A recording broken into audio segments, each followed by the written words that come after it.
sosial dan ekonomis. Pemeliharaan kesehatan adalah upaya penanggulangan dan pencegahan gangguan kesehatan yang memerlukan pemeriksaan, pengobatan, dan atau perawatan. Salah satunya adalah kencing manis.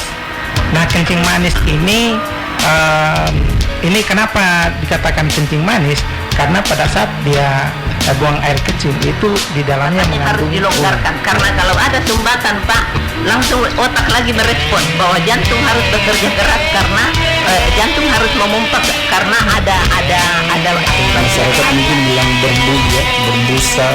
Nah itu jadi bahwa darah itu dari paru-paru, kekebalan tubuh. Jadi ketika kekebalan tubuh kita kuat, apapun itu penyakitnya pasti tidak dapat membuat kita menjadi sakit kalau kekebalan tubuh kita kebal dan kuat. Bersama Akademi Keperawatan Fatima, Mesra 102,8 FM hadir mengedukasi dengan dialog kesehatan dengan tema-tema yang ringan namun ada di sekitar kita. Ayo dengarkan dialog kesehatan di Radio Mesra setiap hari Selasa minggu keempat jam 10 pagi hingga selesai. Kita tunggu Anda aktif di layanan yang kami telah siapkan. Dialog kesehatan terselenggara atas kerjasama Akademi Keperawatan Fatima Parepare, Radio Mesra 102,8 FM serta News Portal www.radiomesra.com.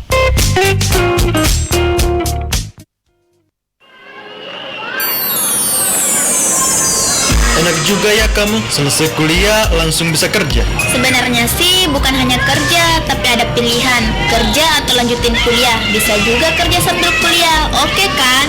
Wah, asik dong. Memang dulu kuliah di mana? Upper Fatima Parepare dong. Kemarin kok kepikiran kuliah di sana? Di Fatima maksudku.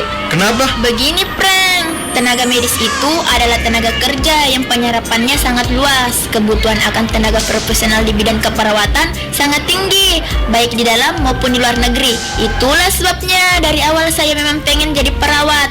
Terus, kamu pasti tanya, kenapa saya pilih Fatima? Secara kan ada kampus lain selain Fatima, ya enggak? Iya ya, kenapa coba? Nah, ini dia. Upper Fatima itu perguruan tinggi dengan standar disiplin tinggi, fasilitas pendidikan lengkap, dengan rumah sakit sendiri, dan menjamin lulusan terserap di dunia kerja serta peluang karir ke luar negeri. Juga ada penyelenggara beasiswa, baik bidik misi maupun dari yayasan kampus. Oh, gitu ya? Iya, sekedar nambah info juga nih. Adik-adik Fatima selain praktek di Rumah Sakit Fatima, mereka juga tiap angkatan prakteknya ke Jogja. Kalau ada alumni yang mau magang ke luar negeri bisa juga. Kampus bisa kok fasilitasi. Akademi Keperawatan Fatima tahun ini kembali membuka pendaftaran baru. Caranya, silahkan ke kampus Akademi Keperawatan Fatima, Jalan Ganggawa nomor 22 Parepare, Sulawesi Selatan, atau telepon 0421 22167, email akperfatima@gmail.com, web akperfatima.wix.com/parepare, atau hubungi Yunita 0812635634 atau di 085242862278 atas nama Andreas.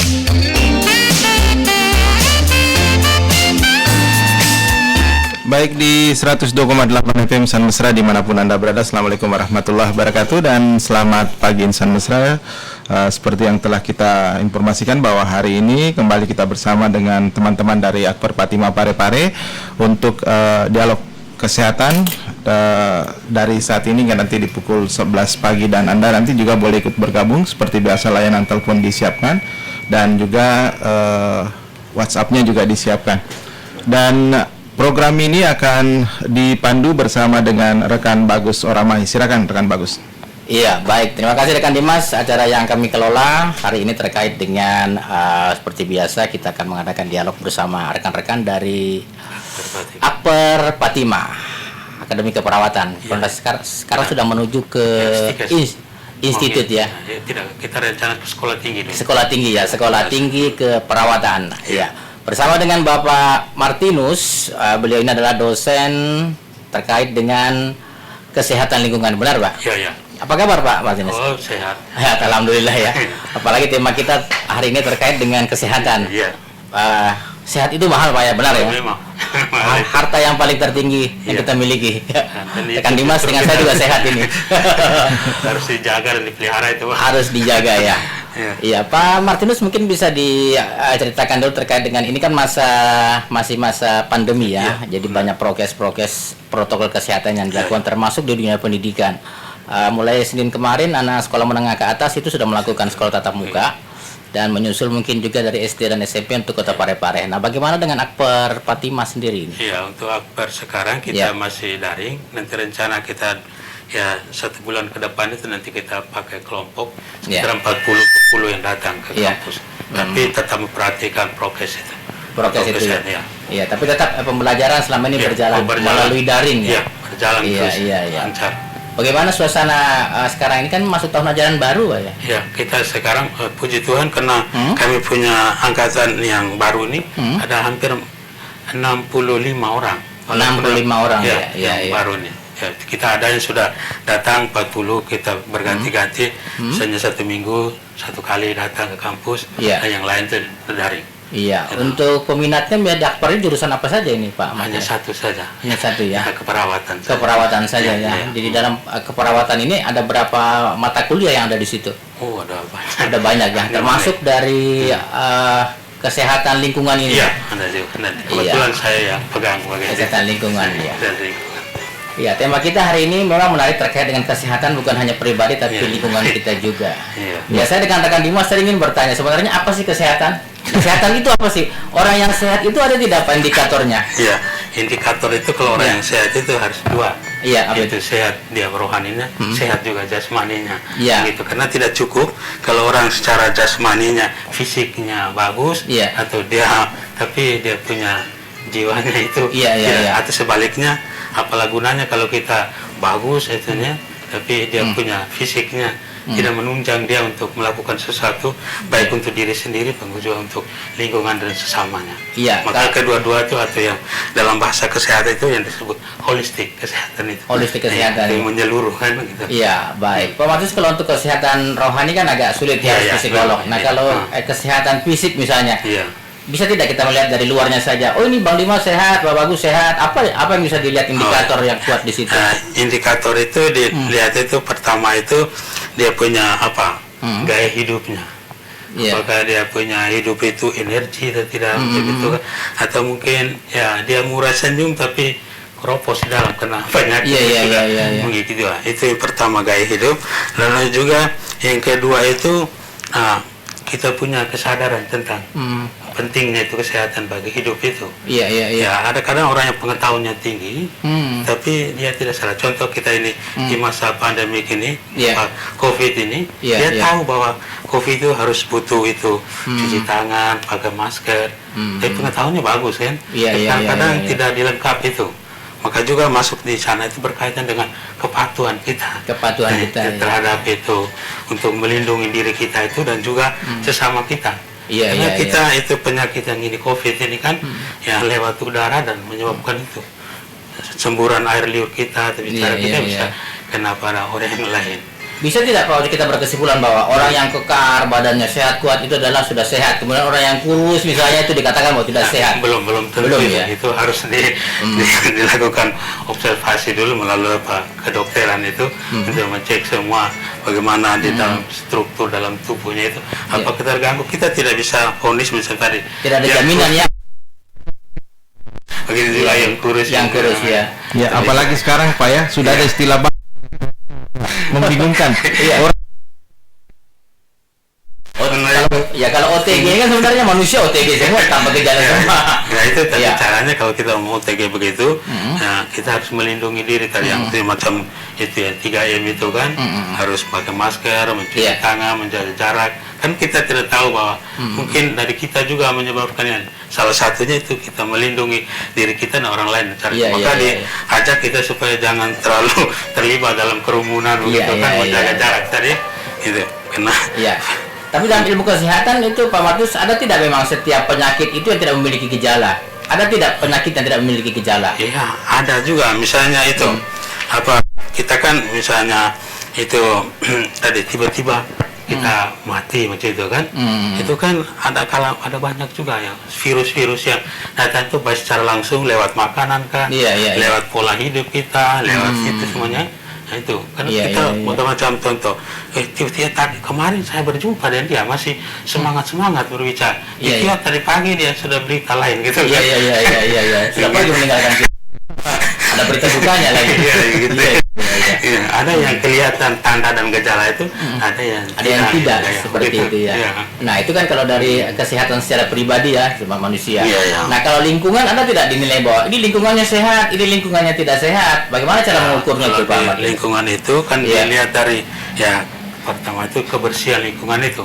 Apakah terhindar dari sampah macam itu kan, lihat dari apa nih kotoran apa yang bau, yang menyengat macam itu mengganggu juga lewat udara itu, jadi bisa kita. Jadi maka ada itu seorang orang yang kita minta itu supaya tempat sampah yang basah dipisahkan dengan yang kering, macam itu kan. Dan lingkungan itu ada juga yang datang dari luar, ada juga dari kita sendiri, maka itu terkait dengan pola hidup tadi kita itu melindungi diri dan juga melindungi orang lain melalui itu. Jadi lingkungannya bersih gitu kan. Dan istilah sekarang itu apa PSB itu kan. Lingkungan. Iya. Betul. Pak Martinus ini kan berbeda ya zaman kita sekarang dengan zaman dulu. Oke, zaman dulu itu kan memang ada kemungkinan besar lingkungan kita sehat. Untuk saat sekarang ini di mana era teknologi, globalisasi, asap rokok, asap mobil, kemudian elektromagnetik. Nah, ini kan bagaimana seperti itu? Kondisi seperti itu. Dan ini kalau kondisi seperti itu, yang pertama itu harus ada pola kesadaran dari masing-masing individu untuk menyikapi keadaan itu atau kondisi seperti itu. Karena tadi itu lewat ada rokok tadi. Dan itu kan perokok itu dia dapat perokok pasif, justru itu yang mendapat namanya asap itu tadi. Asap itu sama tidak bahayanya asap rokok dengan asap mobil ini? Ya, ada terusan dengan karbonnya masing-masing. Ada karbon tidak itu dia asap rokok itu kan dia punya nikotinnya lebih tinggi. Ketiga tadi dia karbon itu. Dan cara bagaimana pemaparan itu, paparan terhadap kita, kalau asap dari karbon itu kan apa asap mobil tadi itu lewat. Kalau rokok ini kita isap masuk. Sehingga ada faring kita menyaring itu darah itu berbeda kita yang orang tua dengan yang anak-anak yang masih anak kecil itu masih maka dianjurkan kalau orang tua mau isap rokok di dalam ruangan yang tertutup itu harus mereka pisahkan anaknya. Maka boleh di ruangan terbuka gitu sehingga udaranya bisa terbagi kan. Kalau di dalam dia pengap dan anak-anak tadi yang dia punya faringnya belum tumbuh bulis dan itu menyaring itu lebih berbahaya. Jadi kalau untuk kesehatan lingkungan itu harus dari bagaimana kita mengolah lingkungan itu ya, misalnya tanam-tanaman itu sangat membantu kebersihan juga ya. Nah untuk kesehatan manusia sendiri atau tubuh kita ini kan ada namanya imun. Nah seperti itu bagaimana dengan imun ini? Apa sebenarnya imun yang ada dalam tubuh kita ini Pak Ahmad? Yang imun dalam tubuh kita itu pertama dilihat dari kita punya pola makan. Pola makan itu ya. Pola makan. Apakah kita makan yang bergizi seimbang, gitu kan? Atau tidak? Itu cuma mempengaruhi. Yang kedua itu supaya kita bisa imun, olahraga yang rutin. Kan? Olahraga ya. Berarti olahraga ini wajib ya. Wajib hukumnya untuk kesehatan. Benar yang gitu. Lalu yang lain kita juga itu mengurangi tadi risiko penyakit tadi itu lewat itu jangan makanan seperti rokok itu atau juga minuman alkohol yang merugikan itu kan sebenarnya ya kita sendiri yang salah mengambil diri. Pak Martinus, makanan siap saji bagaimana dengan makanan siap saji ini? Apakah sehat?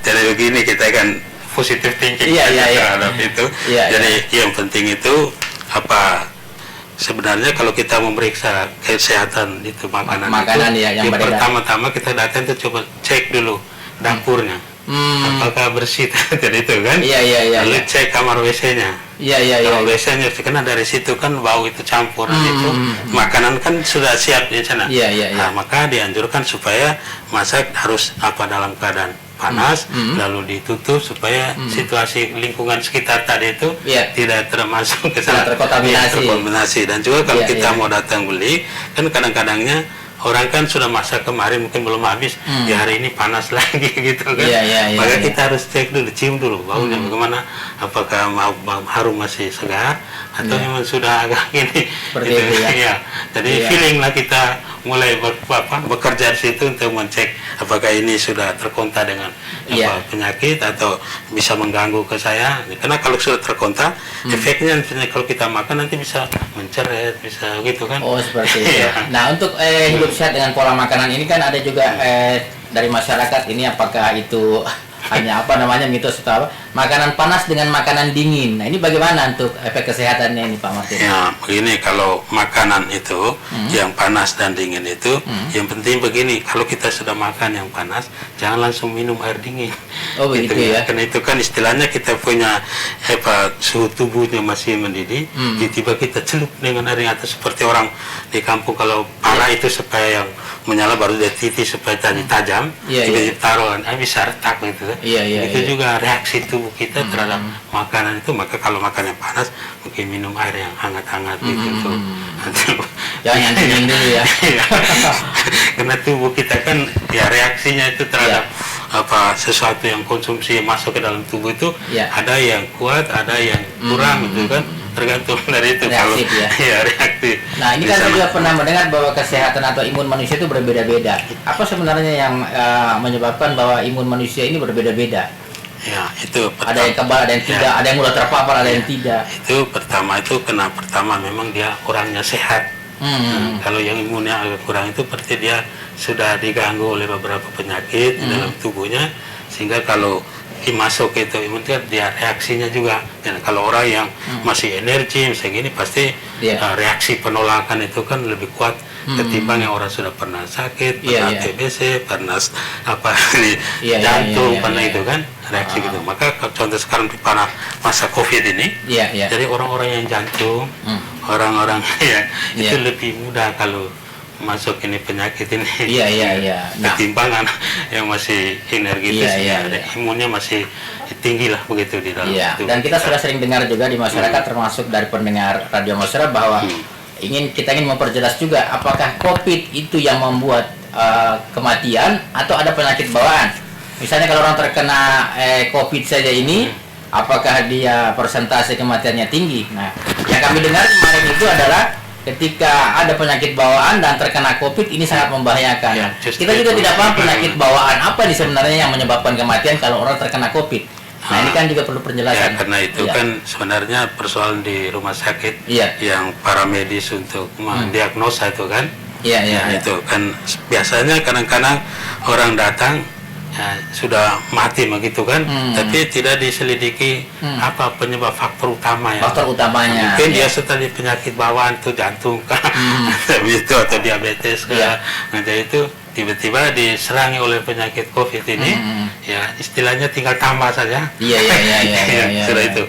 Maka itu justru harus para medis harus teliti di awal untuk menjustifikasi bahwa dia ini. Dari kami sendiri kan sebenarnya kurang referensi juga ini apa sebenarnya penyakit yang sangat rentan membawa kematian ketika COVID menyerang dia. Nanti kan kami juga belum dapat referensi tentang itu. Apakah jantung, apakah kolera, apakah TBC? Biasanya jantung. Jantung. Apa itu tadi tensi tertinggi.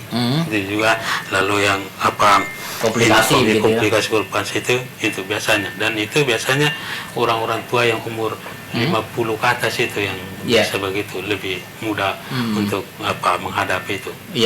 Karena kondisinya tubuhnya sudah menurun, imunnya juga menurun, sehingga hadirnya penyakit itu tinggal tolak. Ketimbang yang anak-anak, memang pada akhir-akhir ini yang anak-anak tidak terlalu yang kan, tapi pada umumnya orang-orang yang tua itu. Berarti untuk usia misalnya 20 ke bawah atau 30 ke bawah ini imunnya mereka ini cukup kuat cukup kuat. Hanya itu tadi, kalau anak-anak misalnya kurang tidur gitu kan, atau tadi gaya hidupnya yang terjaga, berarti kan datang penyakit itu juga bisa masuk juga. Jadi, nah untuk usia misalnya untuk kesehatan pribadi, untuk usia rentan 40 ke atas kan kebanyakan para dokter mengatakan bahwa imunnya sudah mulai lemah. Nah, bagaimana, ada tidak kiat misalnya dari Pak Martinus bahwa ketika menginjak usia 40 tahun ke atas untuk menyegarkan lagi imun ini agar kuat terhadap beberapa virus dan penyakit, apa yang harus dilakukan ini Pak Martinus? Itu cara kita. Itu pertama itu harus istirahat yang cukup. Banyak istirahat yang cukup. Lalu yang kedua ini berkaitan dengan mindset, cara berpikir kita. Kita harus jangan terlalu berpikir negatif. Jangan ini COVID ini Membunuh saya nanti. gitu kan. Karena pikiran itu kalau kita positif terhadap bahwa ini masalah penyakit saya bisa jaga, itu kan juga mengganggu sih. Kalau kita ketakutan iya. Lalu yang ketiga itu harus rajin minum air putih. Minum air putih. Air putih itu. Iya. Air putih, karena itu kan dia bisa membersihkan kotoran-kotoran yang ada di dalam diri kita supaya bisa itu. Iya. Lalu tadi ya membiasakan hidup bersih dan sehat. Itu juga. Misalnya kita kalau pulang kan harus sampai di sana di rumah mandi dulu, jangan kita langsung pergi makanan atau cium anak itu kan. Kan siapa tahu penyakit tadi yang kita bawa dari mana itu kan bisa itu. Lalu yang lain itu ya meninggalkan kebiasaan buruk. Apa itu? Misalnya itu merokok tadi, minum alkohol, begadang begadang tadi itu kan yang mengganggu sehingga imun kita itu menurun. Lalu yang terakhir ya itu tadi saya ulang lagi, bahwa berolahraga itu penting. Biar tidak jangan lari sampai ratusan meter, tapi bergerak supaya kita punya otot-otot itu beraktivitas bergerak. Jadi itu paling kurang keringat sedikit itu. Itu kan. Bergerak di rumah juga olahraga menyapu seperti itu ya. Begitu juga. Membersihkan selokan. Badan sehat, lingkungan bersih. Iya, memang itu. Iya, seperti itu ya. Dari lingkungannya sehat, dan kita juga sehat di dalam. Kalau lingkungannya banyak, kotoran banyak, itu kecoa atau apa yang datang mengganggu juga kehadiran kita di dalam gitu. Ya, ini kan juga dari sisi makanan untuk kesehatan lingkungan kan juga kadang kita banyak berpolemik terkait dengan makanan itu. Nah, misalnya makanan-makanan yang sekarang ini siap saji semua, kemudian ada kopi, kemudian ada makanan mie instan seperti itu. Dan juga buah-buahan, kan banyak buah yang sudah dikemas misalnya, kemudian buah yang sudah dijadikan jus. Nah, untuk standar kesehatan sebenarnya cara mengkonsumsi makanan dan makanan yang bisa kita makan agar sehat itu seperti apa, Pak? Kalau yang bagus itu dari kesehatan, itu justru yang asli yang sudah dikemas-kemas itu. Karena sudah dikemas itu ada banyak faktor sudah itu kan. Iya. Ya dari kemasan itu juga mengganggu makanan itu. Termasuk es jus itu ya? Termasuk es jus yang misalnya jus yang digunakan es, apakah itu kadarnya menurun itu? Iya, tapi yang penting jangan yang jus sudah lama gitu kan. Kalau yang baru misalnya kita datang beli, dia baru proses untuk kita, tidak masalah. Kalau yang dia sudah disiapkan, kita tidak tahu kapan dia buat itu, dan selama proses menunggu para pembeli, banyak juga kontaminasi gitu kan. Lewat udara, lewat apa gitu kan. Jadi yang bagus itu kalau dari segala yang asli itu yang baru itu. Memang, tapi karena itu tadi kena gaya hidup kita sekarang kan maunya ya itu yang menyebabkan ini. Tapi kalau di kesehatan dianjurkan itu yang baru itu, tapi bukan berarti kita meniadakan tadi yang itu kan, tapi kurang porsinya agak berbeda sedikit, yang tadi yang asli kita lebih banyak ketimbang yang tadi itu. Supaya ada keseimbangan gitu kan. Nah, misalnya kalau kita sudah lakukan semua sistem pola hidup sehat, badan kita sehat, itu imun juga naik ya, Pak Mas Anies. Naik. Nah, untuk meningkatkan kesehatan sesuai dengan standar itu kan apa saja yang harus misalnya dikonsumsi yang wajib? Misalnya apakah harus hari-hari ini ada istilah dulu 4 sehat 5 sempurna misalnya. Apakah itu memang harus wajib seperti itu? Sementara menengah ekonomi ke bawah misalnya jangankan beli susu dengan daging. Utang ini. Bagaimana Pak Mas Anies? Tidak semua ke situ, tapi ya paling kurang itu tadi satu poin tadi, berpikir positif tentang diri kita sendiri, tentang kemampuan kita tadi itu ekonomi lemah. Karena kalau pikiran sehat, kita bisa bekerja untuk mendapat tadi apa yang kita harapkan itu. Tapi kalau pikiran kita sudah kacau, ya apa saja mungkin kita lihat makan saja sudah kita bisa membedakan ini, bisa bergizi. Makan semua ya, makan temannya makan juga. Jadi pikir positif itu penting itu. Jadi dengan itu kan pikiran kita bisa memilah-milah mana yang bermanfaat untuk saya, untuk sama bisa minim beruntung bagi konsumsi tubuh saya gitu kan. Jadi sebenarnya bermain pertama itu dari mindset kita, pikiran. Jadi misalnya walaupun kita diserang penyakit, diserang bawah, kita bisa berpikir positif terus, kita akan bisa menguatkan imun sendiri ya. Memang karena itu menghadap COVID ini kita tidak perlu cemas. Ya, kita harus menghadapi bahwa ini mungkin saatnya untuk saya menghadap, maka saya coba menerima dengan senang hati dan menghadapi itu dengan memperhatikan protokol kesehatan tadi itu, mengikuti tadi akan Tapi kalau kita terima langsung, jangan-jangan saya besok pagi.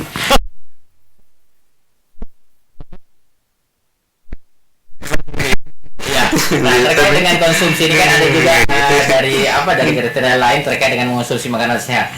Nah, untuk mengkonsumsi misalnya makanan, kadang juga mereka menambahkan porsi dengan suplemen dan obat-obatan vitamin. Bahkan ada yang disuntikan ke dalam tubuh. Nah, bagaimana dengan seperti ini misalnya? Apakah memakan vitamin, suplemen ini juga sama kadarnya dengan kita memakan buah yang asli tadi itu dengan makanan yang memang sehat? Ya, itu dari kita untuk itu memang kita kan berupaya kebutuhan hidup kita kan, kita untuk melindungi diri kita kan dengan berbagai cara itu. Tapi misalnya kalau obat yang genetik itu yang dari dokter, ya kita dengan obat yang tradisional tidak boleh dipakai dalam waktu yang sama. Misalnya satu kali kita minum yang tadi, ambil lagi satu ini, tapi harus menjelang kita atur 1 jam begitu. Setelah itu supaya kalau bersamaan nanti berkelahi mereka di dalam. Begitu ya. Suplemen dengan obat beda. Apa sebenarnya memang berbeda kayak itu obat dengan suplemen untuk kategori vitamin? Suplemen itu kan sebenarnya untuk melengkapi, menangkap tadi buah-buahan atau itu kan untuk menambah. Gitu. Kalau obat itu memang sudah di berbagai kan antibodinya juga sama sudah diatur dia punya kadarnya. Nanti kalau minum ini dengan jam sekian dan itu. Jadi kalau suplemen hanya menambah. Gitu. Benar itu Pak Martinus bahwa ketika kita memakan makanan yang asli, misalnya mengkonsumsi buah, nasi, sayur, itu jauh lebih baik daripada suplemen dan vitamin yang obat-obatan. Sebenarnya itu karena itu apalagi yang segar. Segar itu kan, karena itu kan dia masih dia punya saat itu masih ini. Kalau sudah layu itu kan, dia sudah berkurang. Jadi suplemen juga itu kan ada juga yang sudah dicampur beberapa kan. Seperti itu ya. Jadi sebaiknya kita kalau bisa hindarilah misalnya yang seperti suplemen atau obat jauh lebih baik mengkonsumsi sayur misalnya. Kemudian buah-buahan. Kembali tadi saya bilang itu kita berpikir ini yang segar ini pasti bermanfaat. Pantas terima telepon juga karena sudah ada prolog-prolog kita dengan kesehatan diri dan lingkungan ini. Silakan insan mesra yang mau bergabung di 23556 atau 85395350907. Untuk tadi yang mau bergabung kita buka sekarang. Boleh. Untuk bergabung bersama kami. Di kesehatan. Ini kan menarik, ada yang juga mengatakan bahwa suplemen kemudian obat menjadi satu keharusan. Contohnya seperti misalnya vaksin. Kan dari kecil kita sudah namanya imunisasi ya. Imunisasi campak, polio, kemudian kekebalan lainnya disuntikan. Ini hanya ganti namanya saja. Itu bagaimana dengan sebenarnya sistem yang disuntikan ke dalam tubuh itu? Itu kan ini kan bukan untuk mematikan penyakit itu, COVID itu atau menghilangkan. Ini hanya supaya menambah kekebalan tubuh kita. Supaya nanti kalau penyakit itu muncul lagi datang paling kurang kita sudah ada imun itu dengan suntikan vaksin itu. Seperti itu ya. Karena itu maka dianjurkan supaya seluruh warga misalnya dalam satu kampung atau satu wilayah harus semua diimun supaya nanti kalau ada yang belum divaksin, saya nanti bisa terpapar lagi, terulang lagi gitu kan. Kalau sudah ada, ya itu disebut herd immunity itu. Nah, Pak Martinus ini kan yang menjadi kadang pertanyaan di masyarakat. Bukankah kalau misalnya vaksin itu hanya meningkatkan imun, sementara dari dunia kesehatan mengatakan bahwa imun bisa kita tingkatkan jauh lebih baik ketika kita mengonsumsi makanan-makanan yang bergizi misalnya, yang segar. Bagaimana dengan bisa diantisipasi seperti itu? Tanpa harus divaksin misalnya dengan makanan dan pola hidup sehat. Artinya begini kita tadi saya bilang berpikir positif. Jadi kedua-duanya itu semuanya bermanfaat untuk kita. Tinggal saja dari setiap diri kita kan kita punya pemahaman masing-masing kan. Mau kita mau pilih dua-dua itu atau mau pilih satu-satu, yang penting konsisten. Artinya tetap kalau misalnya saya konsumsi buah-buahan yang ini yang tradisional ini jangan nanti yang ini sebagian belum sempurna ini dia tambah lagi ke sini begitu kan. Tapi karena ini imun yang sekarang vaksin ini untuk menggerakkan nasional, karena berarti kita juga ikut berpartisipasi atau mengambil bagian di dalam gerakan itu. Iya. Benar. Kalau kita melihat fakta kan sebenarnya kan, Bang Dimas di San Mesra juga tahu bahwa Indonesia ini kan kaya raya. Kawasannya masih hijau, buah-buahannya berlimpah, gizi dari laut dan lain-lain. Nah, ini kan sebenarnya kalau kita efektifkan ini bisa membuat masyarakat di negara ini menjadi sehat dan kuat. Imunnya bisa naik sendiri sebenarnya. Kalau daerah gersang. Seperti itu. Nah, untuk lingkungan kan tadi dari pikiran juga kemudian lingkungan juga. Nah, ini kan lingkungan sangat baik. Pernah juga saya mendengar bahwa kalau ingin melihat organisasi yang baik, lihat WC-nya. Kalau ingin melihat rumah makan yang baik, lihat WC-nya. Contohnya adalah itu. Nah, untuk lingkungan sendiri standarnya misalnya kalau seperti kita di Parepare ini kan, apakah memang Parepare ini menurut Pak Martinus sudah sehat lingkungan kita saat ini? Iya, kalau saya lihat sudah lumayan kita untuk dalam tatanan kita terlindung, artinya masyarakat kita sudah sadar tentang penyakit yang disebabkan oleh lingkungan itu. Dengan menjaga kebersihan, kesehatan, tinggal artinya tidak 100% kan, masih ada bolong-bolong istilahnya itu, tapi itu bukan berarti satu kelemahan, tapi kita harus bersama-sama untuk memperbaiki itu supaya kesehatan untuk kita komunitas tadi itu menjadi lebih sehat gitu kan. Itu. Berarti lingkungan yang sehat itu bukan berarti harus mewah santunya. Tubuh yang sehat bukan harus konsumsi dengan makanan-makanan yang tinggi ya. Misalnya harus mengganti susu, mengganti apa dan lain-lain kan. Tahu juga itu kan gizi tinggi, bagaimana cara pengolahannya dan juga bagaimana kita mengkonsumsi supaya nutrisi tetap dibatasi, jangan lihat kita habiskan semua begitu kan. Harus ada takaran-takarannya gitu kan. Ya, di masa pandemi COVID ini kan Pak Martinus seolah-olah virus COVID ini sangat menyerang imun manusia dengan begitu dahsyatnya, sehingga harus ada PPKM, kemudian vaksin 1, 2. Nah, ini kan seolah-olah juga menciptakan sesuatu yang menakutkan di pikiran kita. Nah, sementara kita tadi harus berpikiran positif. Nah, untuk kondisi seperti ini sebenarnya sehat di tengah pandemi ini kan agak menjadi sulit juga kita lakukan sehat di masa pandemi ketika pikiran kita dihantui dengan macam-macam seperti itu. Nah, Pak Martinus melihat kondisi saat ini untuk hidup sehat di masa pandemi seperti apa sih maksudnya, Pak Martinus? Ya, saya lihat ini salah satu posisi positif dari pandemi ini kan. Yang jauh saya lihat menjadi dekat gitu kan. Sehingga komunikasi yang mungkin dengan keluarga terputus-putus sekarang jadi jauh ya. Yang dekat menjadi jauh gitu kan. Nah, itu dengan itu kan mungkin di dalam kondisi kebersamaan itu mereka juga sikap saling menolong membantu itu sudah makin kentat gitu kan. Karena itu bisa sekarang contoh-contoh banyak dengan ada orang yang bantu masker, bantu apa kekurangan atau tabung gas macam itu kan. Itu salah satu sisi positif dari situ kan. Nah, karena itu kita hidup sehat di zaman ini. Pandemi ini agak sulit kayaknya itu. Artinya setiap orang kan dengan kesadaran kemauan sendiri untuk melindungi diri dan juga lingkungannya, orang-orang di sekitarnya. Itu harus istilahnya kita harus berpikir positif dan juga harus mengatur itu. Ya, tidak saja kita misalnya ada yang terkena di sana kita mulai tertawa di sini melihat tapi kita mungkin selain kita memberi bantuan lewat doa-doa kita supaya dia bisa kuat begitu kan, atau bisa nasihat-nasihat kita supaya yang lain tuh bisa ikut melindungi diri. Ya, memang agak susah kita membatasi kesehatan yang paripurna di zaman pada masa pandemi agak susah kan. Karena saya punya tentu berbeda dengan Pak punya. Sebelum pandemi aja kita kan agak sulit untuk mengontrol kesehatan ini. Berarti intinya untuk memulai pikiran sehat harus kita mulai dari rohani dulu ya. Istilahnya pendekatan religius itu salah satu trik untuk kita berpikiran positif. Seperti itu. Karena kadang-kadang dengan jalan kita juga saya lihat Tuhan itu lebih dekat. Mau atau tidak mau ya, karena ini mungkin pada ujungnya mungkin ini rencana Tuhan untuk kita semua kan. Karena ini bukan terjadi kita di Indonesia atau di Parepare, seluruh dunia nih. Itu. Bahkan memang yang jadi polemik juga ada sih di beberapa negara yang melihat COVID ini bukan sesuatu yang menakutkan. Contoh misalnya negara Brunei, kemudian ada beberapa negara di Timur Tengah, misalnya Irak ya misalnya.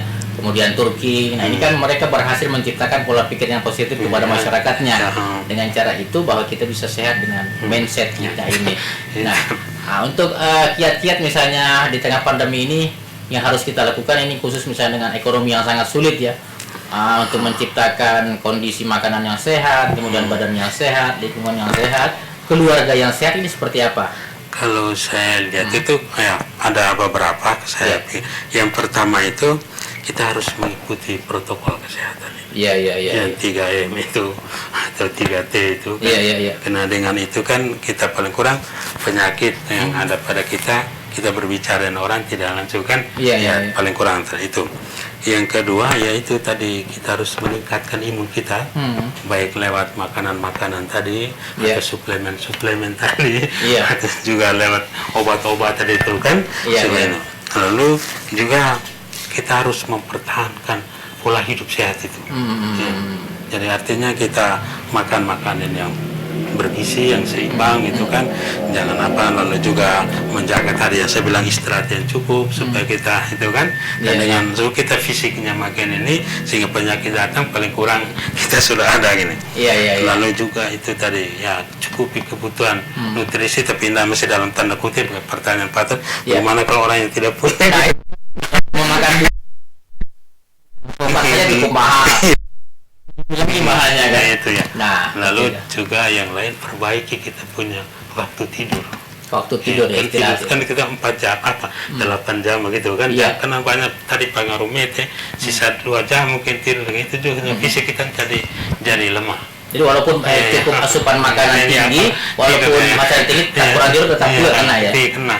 Lalu yang terakhir saya kembali tadi poin saya berpikir positif tentang diri dan dunia termasuk COVID ini ya.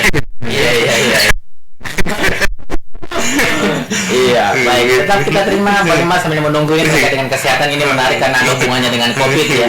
Karena mau tidak mau kadang juga kita melihat mau dipercaya atau tidak, bahkan setiap beberapa dekade ada penyakit baru lagi muncul.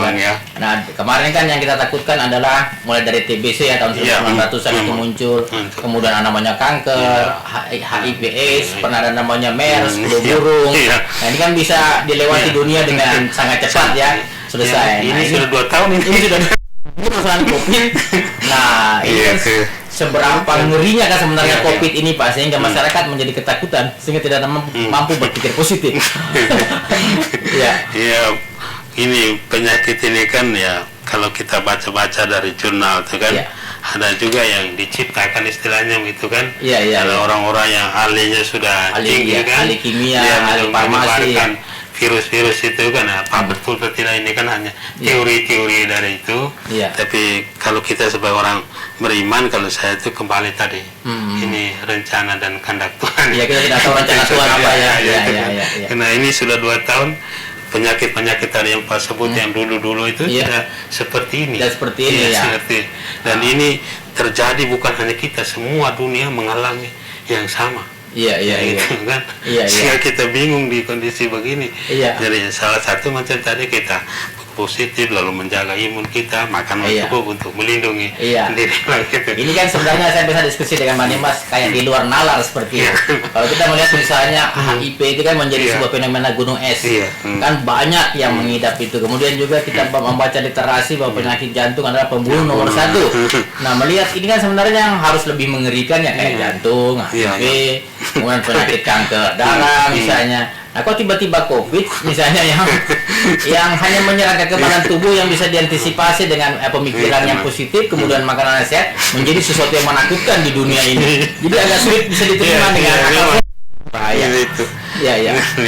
Kita hanya itu tadi berdoa lah gitu, karena kalau kita melihat sudah banyak campuran ini, sudah ada ST, ada susu. Enggak susah kita untuk klarifikasi di dalam kondisi yang semua alami. Nah, kalau untuk vaksin sendiri Pak, seberapa hebat sebenarnya vaksin itu? apakah vaksin itu memang apa ya? Kita kan juga menjadi tanda tanya, jangan-jangan kita jadi kelinci percobaan ini vaksin ke-1, vaksin kedua. Apakah tidak cukup vaksin pertama saja? Iya, itulah kan. Bahkan anak-anak ini, anak sekolah kan, yang menurut keterangan medis bahwa anak-anak yang usia remaja itu kan imunnya cukup tinggi. Nah, kalau imunnya cukup tinggi, mengapa harus diberikan vaksin seperti itu? Yang pertama itu karena vaksin itu bukan tujuan untuk menghilangkan penyakit ini kan. Iya. Tujuan dia hanya untuk imun, ya itu kan untuk kekebalan.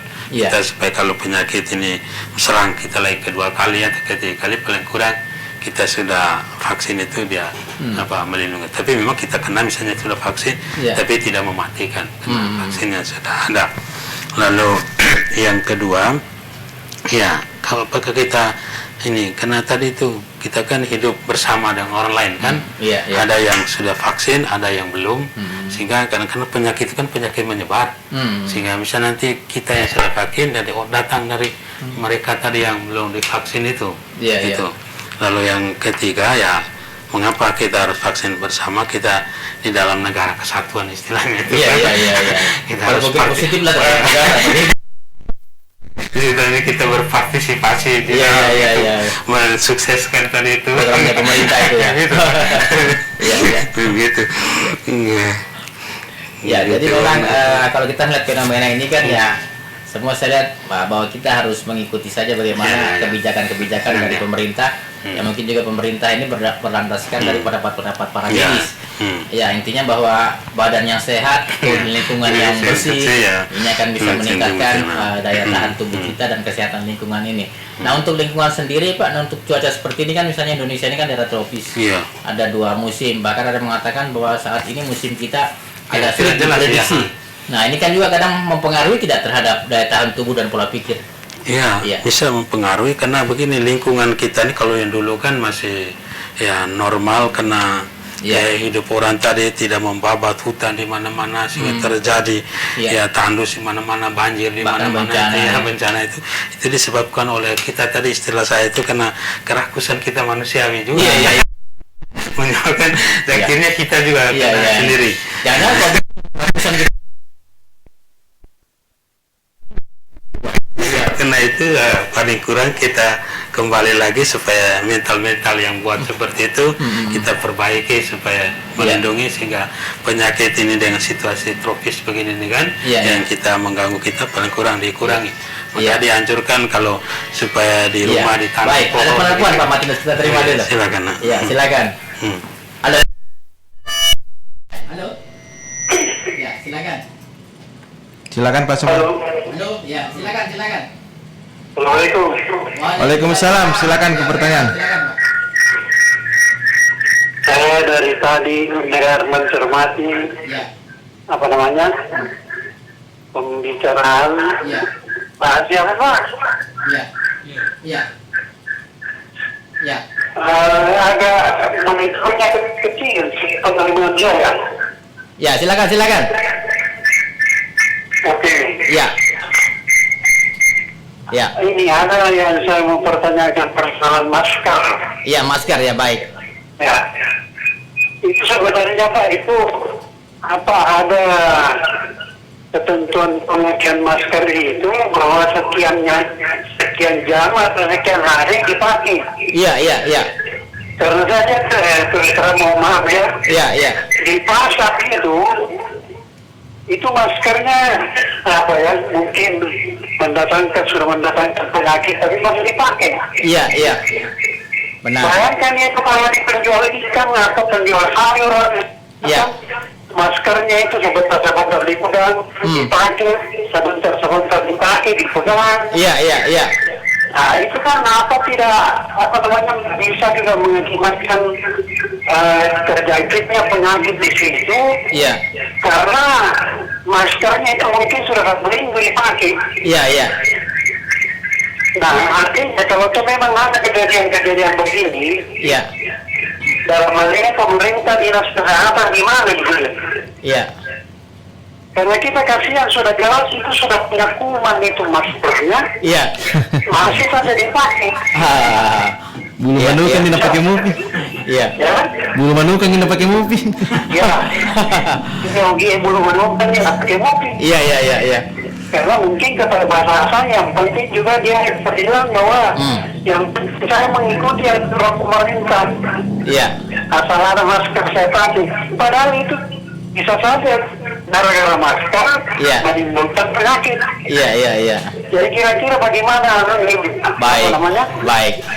Semacam apa ya? Ya, nasihat terkait dengan masker ini. Kepada kita punya masyarakat yang berjualan di pasar, yang maskernya itu kadang-kadang selama 1 minggu dipakai tidak pernah diganti-ganti. Saya kira itu. Ya, baik. Assalamualaikum. Waalaikumsalam. Pak Suman, terima kasih. Nah, Pak Martinus, ini kita menarik diskusikan juga terkait dengan masker ini. Banyak pro kontra di masyarakat terkait dengan penggunaan masker. Nah, ada yang mengatakan bahwa bisa saja masker ini yang mendatangkan penyakit. Kalau diskusi saya dengan Bang Dimas, menurut pemahaman kami yang cukup lemah, ketika manusia bernapas kan menghirup oksigen kemudian mengeluarkan karbon dioksida. Nah, ketika tertutup oleh masker, berarti kita juga menghirup karbon dioksida kita kembali, tidak sehat. Belum lagi persoalan yang tadi Pak Sumpang bilang bahwa dibuka, dilepas, dilepas. Hanya sebagai pelengkap aturan, kewajiban saja. Aturan saja. Nah, jangan sampai juga di sini salah kaprah terkait dengan penerapan aturan itu. Jangan sampai bermasker, yang penting bermasker saja. Seharusnya kan ada instruksi juga, gunakanlah masker standar yang seperti ini. Atau bisa tidak Pak pakai masker yang kayak anti radiasi nuklir itu ya pakai. Yang bagaimana sebenarnya masker yang sehat itu masker yang sehat dan cara menggunakan masker yang sehat. Oke, itu untuk masker ini menurut aturan kesehatan yang itu harus dia pakai itu tiap 24 harus diganti. 24 jam? Bukan, 4 jam. Oh, 4 jam harus diganti. Harus diganti. Ya, diganti. Kalau masker yang sama saya begini kita pakai ya. Kenapa? Karena tadi itu kena kita hirup tadi ini harus diganti. Itu aturan menurut standar kesehatan. Standar kesehatan ya. 4 jam harus diganti. 4 jam harus diganti. Bukan dari yang cerita sampai berulang kali. Iya, bahkan sampai 1 minggu. Kenapa? Karena itu dia cerita bahwa kita terkontaminasi sudah dipegang oleh tangan kita semua. Iya, betul. Iya. Itu. Maka itu harus itu. Nah, itu untuk membeli masker tadi. Iya. Juga maka bisa juga kalau kita terbatas apa dengan mencuci. Jadi setiap jam tuh ganti, kita misalnya beli satu, jadi itu kita cuci dan ini lalu ada masker ini kan tadi kita jangan yang tembus apa yang berlubang-lubang itu maka itu nanti udah masuk. Maka itu tadi dengan aturan tiap 4 jam harus ganti. Iya. Kondisi kita pakai tadi apabila hanya untuk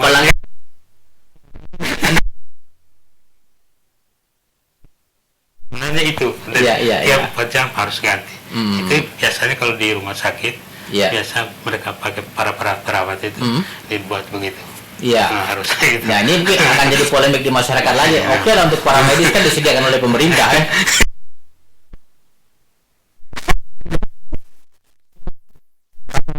Harganya 3.000, 2.000, 4 jam diganti. Berat juga. Ya, memang itu kan dilema tadi kan. Kan setiap individu kan berbeda kemampuan ekonominya kan. Maka diusulkan kalau bisa itu dari pemerintah menyiapkan fasilitas itu ya. Supaya masyarakat yang tadi yang ke bawah itu kan bisa. Karena kalau tidak tadi biar dia pakai sama juga kita vaksin kena lagi kan.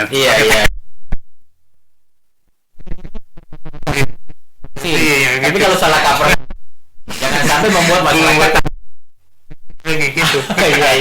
Maka itu paling kurang kalau sudah begitu tadi pertama perlu ada penyediaan masker. Kurang untuk ekonomi ke bawah itu kan dari pemerintah. Lalu yang kedua perlu ada pengawasan juga dari pemerintah. Supaya pemakaian itu jangan sampai dia pakai sudah berpuluh-puluh hari kan. Ganti tadi.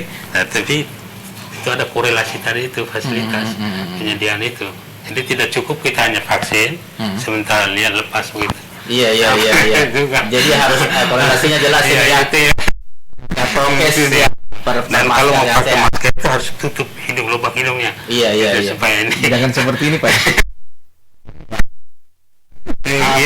di masyarakat. Oke lah kalau kita berkerumun misalnya kan wajib menggunakan masker. Nah misalnya kalau kita berada di tengah lapangan sendiri misalnya, apalagi dengan udara yang segar, sehat, apakah juga harus pakai masker dalam kondisi pandemi seperti ini? Artinya begini, di situasi yang macam itu, contoh tadi di lapangan, itu kan di ruang bebas kan. Apalagi berolahraga kan butuh asupan udara yang tinggi ya. Itu biar tidak usah pakai itu, karena kalau kita pakai itu tambah napas kita bisa sesak napas. Kita lari pagi sendiri di tengah misalnya hutan-hutan rimbun, kita pakai masker, sayang menyia-nyiakan udara segar. Kecuali nanti kita mulai berjumpa dengan orang. Kalau kita berkerumun orang ya itu kan harus kita jaga. Iya, waktu kita sudah habis nih Pak Martinez. Terima kasih banyak ya. Jadi intinya bahwa kita hidup sehat bukan harus dengan mesti banyak uang. Mengkonsumsi makanan yang segar, misalnya menanam sayur-sayuran, kemudian hindarilah jika bisa menghindari obat-obatan dan lain-lain dengan asupan yang sehat itu sudah bisa. Kemudian perhatikan lingkungan kita agar lebih baik, dimulai dengan hal-hal kecil misalnya WC. Setelah itu ya kita harus memulai dengan pikiran positif dengan memberi asupan ilmu kerohanian yang tinggi, religius yang tinggi sehingga menciptakan pikiran yang positif sehingga kita tidak positif COVID. Baik, terima kasih banyak Pak Martinez. Kita berharap juga kedepannya teman-teman dari Akbar khususnya spesialis kedokteran ini bisa memberikan pencerahan kesehatan kepada kita semua, bukan hanya lingkungan tapi juga seperti tadi itu penjelasan terkait dengan suplemen, obat, virus dan lain-lain. Ya silakan Bang Dimas. Baik. Oke, terima kasih untuk hari ini kita sudah berbincang terkait dengan kesehatan lingkungan dan hal-hal lain. Mudah-mudahan bisa memberikan pencerahan untuk pendengar Radio Mesra dan insya Allah sesuai memang kesepakatan kita dengan teman-teman di Fatima setiap minggu keempat. Tiap bulannya akan selalu hadir di sini. Dan sebenarnya Insan Mesra juga boleh memasukkan saran terkait tema apa yang kita bisa bahas. Jadi kalau misalnya ada tema-tema yang bisa dibahas bersama itu mungkin bisa juga dimasukkan saran di Radio Mesra. Kami terima kasih Pak Martin hadir untuk pagi hari ini. Salam sama teman-teman yang ada di Fatima. Om Bas juga sudah bersama kita. Sampai di sini wabillahi taufiq walhidayah. Assalamualaikum warahmatullahi wabarakatuh. Sama-sama. Terima kasih. Kesehatan adalah keadaan sejahtera dari badan, jiwa dan